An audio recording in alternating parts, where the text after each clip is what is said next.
Yeah, just by way of context, maybe to explain our specific situation at PMI, basically we nurture a global community of people who manage projects.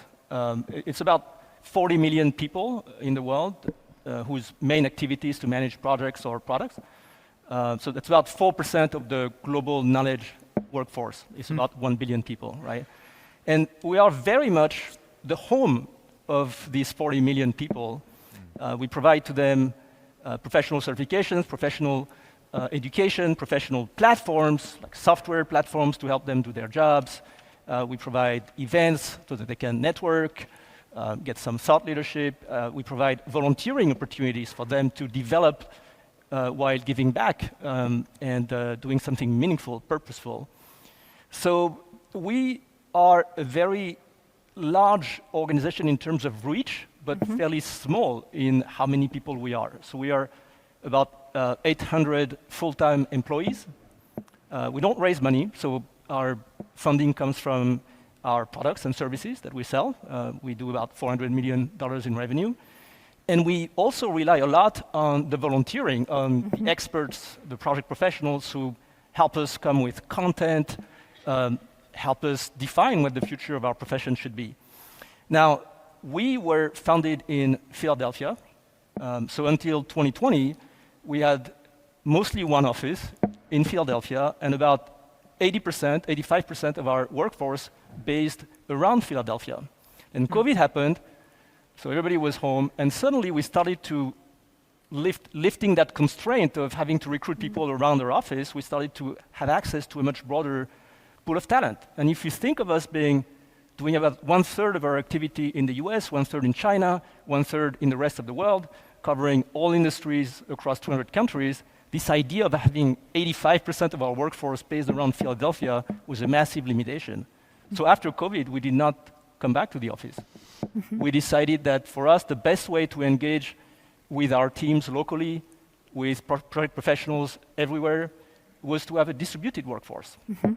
And we frankly got much better talent doing that. It's not against Philadelphia, but definitely if you recruit people from the whole world, you have more chances to find the kind of people you want and need.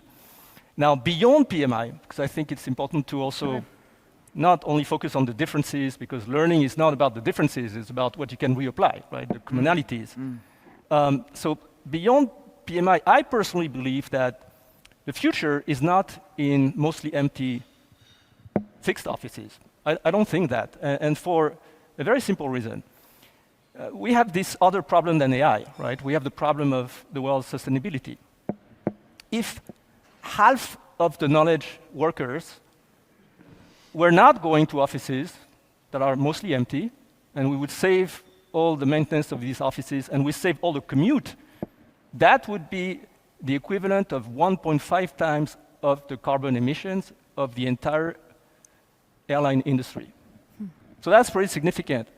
And I personally do not believe that it makes a lot of sense to force people anyway to live close to fixed offices in terms of the diversity of talent that we need to innovate, because we need to innovate if we want to save the planet, right? So both from a reducing waste standpoint and from an innovation standpoint, where we need distributed teams, the best possible experts, wherever they sit and whichever company they work for, because let's not forget that most of our teams that innovate do not only work with people from their own companies, they also work with people from other companies, suppliers, partners, academia, you name it. So with this in mind, I believe that the future is not about forcing people back into fixed offices. Doesn't mean no personal contact.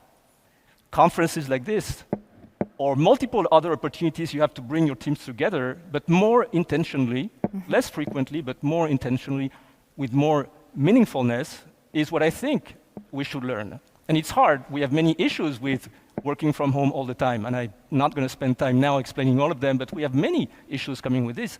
But I believe that, as anything else, it can be learned how you do it the best possible way. And the companies that will learn how to do that, in my opinion, will gain a significant competitive advantage, certainly in terms of talent acquisition and retention, but also in terms of diversity of the people they will have on their teams.